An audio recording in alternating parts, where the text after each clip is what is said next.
दागिने लुटून वृद्धेला पेटवण्याचा प्रयत्न, सांगली जिल्ह्यातील धक्कादायक घटना।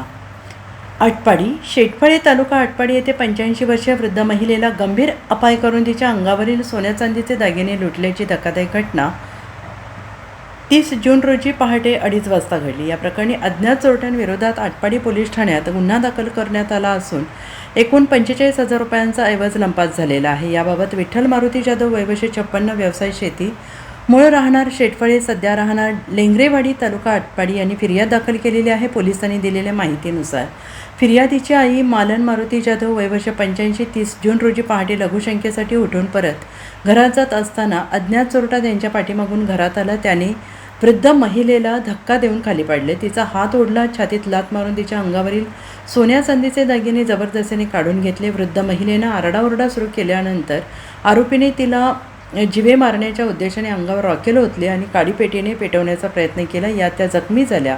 त्यानंतर आरोपीने घटनास्थळावरून पळ काढला। या घटनेत सुमारे 5 ग्रॅम वजनाची सोन्याची माळ, 5 ग्रॅम वजनाचे कानातील झुबे, 4 ग्रॅम वजनाच्या सोन्याच्या कानातील वेल तसेच 30 ग्रॅम वजनाचे चांदीचे पैंजण असा एकूण 45,000 रुपयांचा मुद्देमाल लंपास करण्यात आलेला आहे। या प्रकरणी आटपाडी पोलीस ठाण्यात अज्ञात चोरट्याविरोधात गुन्हा दाखल करण्यात आलेला आहे। पोलिसांकडून आरोपीचा शोध सुरू असून पुढील तपास सुरू आहे।